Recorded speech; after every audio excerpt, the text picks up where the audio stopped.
Beetlejuice musical returns to Philly, featuring local stars Michael Biren, Marc Ginsberg. You won't believe who's coming back to haunt the city of brotherly love. Broadway's zaniest ghost is on his way. And this time, he's bringing some homegrown talent with him. That's right. The wildly popular musical adaptation of Beetlejuice is returning to Philadelphia's historic Academy of Music, and everyone is buzzing. But here's where it gets especially exciting for locals. 2 stars from the Philly area are hitting the stage, celebrating their roots and sharing the spotlight in their hometown. First up is Michael Biren, hailing from Cherry Hill, New Jersey. For Biren, this return is much more than just another gig. It's a deeply personal, full-circle moment. Performing at the Academy of Music feels surreal, Biren shares, clearly moved by the opportunity. It's where I once sat in the audience, dreaming of being on that stage. Now I get to make that dream a reality, just a stone's throw from where I first fell in love with theatre.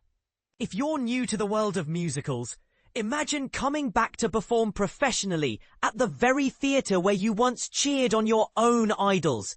It's that poignant for Biren.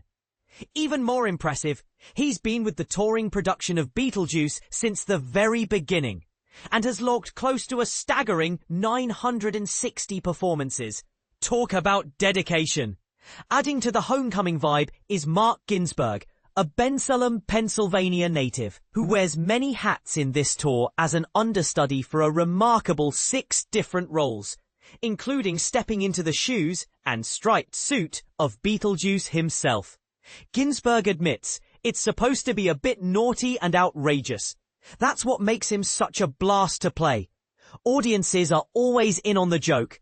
At its heart, the musical is a homage to Tim Burton's 1988 cult classic, telling the story of Lydia Deetz, a young woman grappling with the loss of her mother. She turns to a mischievous ghostly duo, and of course Beetlejuice, for help, leading to a whirlwind of supernatural hijinks and offbeat humour. But here's the part most people miss.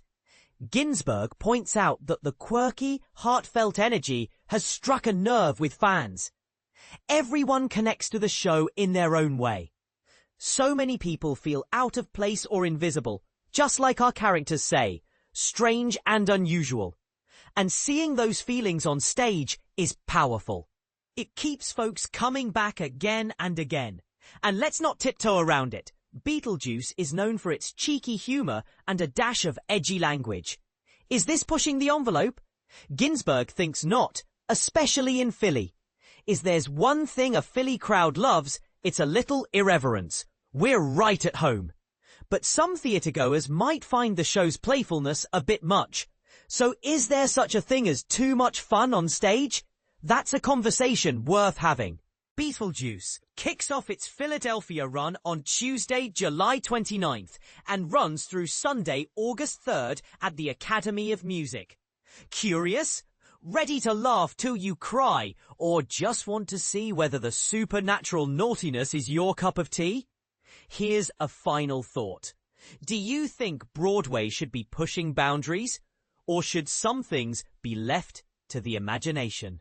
Have you experienced a show that made you feel understood or maybe challenged your expectations in an uncomfortable way? Share your take. Do you love the outrageous or does it cross a line? Let us know in the comments below.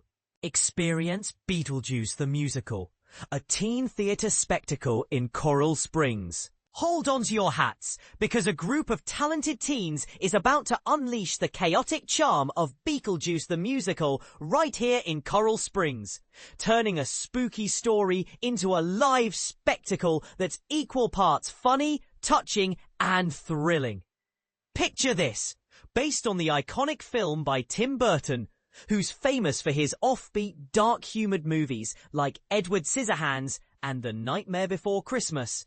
This musical dives into the world of Lydia Deetz. She's a typical goth teenager fascinated by all things morbid, still grappling with the pain of losing her mum.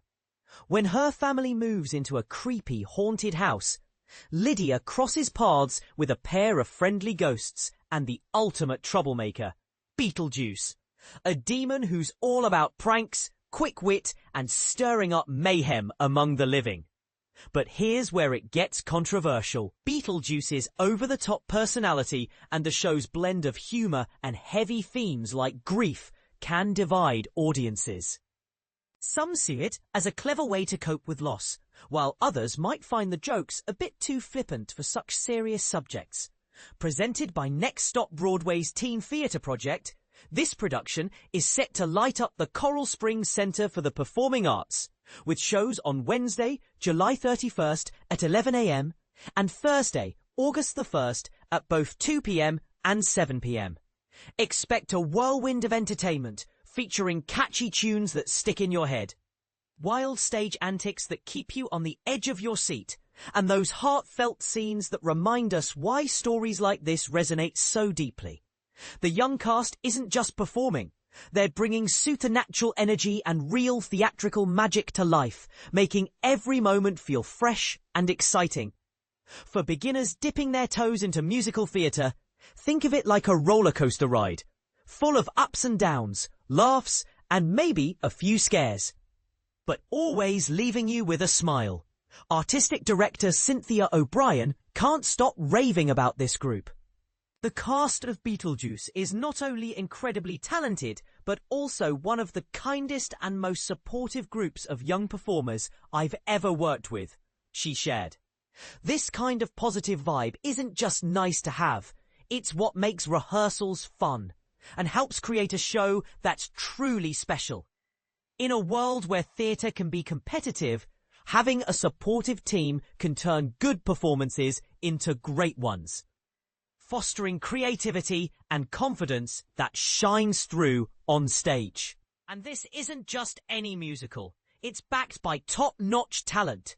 The music and lyrics come from Eddie Perfect, a Tony Award-nominated composer known for his witty and energetic style, while the book was written by Anthony King and Scott Brown. The whole production snagged 8 Tony Award nominations back in 2019, including a nod for Best New Musical. If you're new to the Tony Awards, they're like the Oscars of the theatre world, celebrating excellence in Broadway productions and highlighting shows that push creative boundaries. Beetlejuice's nominations show how it captured hearts with its unique mix of humour, heart, and spectacle. Tickets are affordably priced at just $25, and you can grab them right now on thecenters.com. Plus, if you're a student, keep an eye out for rush tickets available at the door on the day of the show. It's a great way to make theatre accessible for everyone. Don't miss out on this otherworldly adventure. It's a chance to see Beetlejuice in a whole new light, with team performers adding their own twist that might just surprise you. But this is the part most people miss. While Beetlejuice is often celebrated for its fun and irreverence, it subtly challenges how we talk about death and mourning in popular culture. Is it a groundbreaking approach, or does it gloss over real emotions? And what about the teen cast? Does their youth bring a fresh perspective or change the impact of the story? We'd love to hear your thoughts. Do you think shows like this help normalize difficult topics, or do they risk making light of serious issues? Jump into the comments and let us know. Your opinion could spark some fascinating discussions.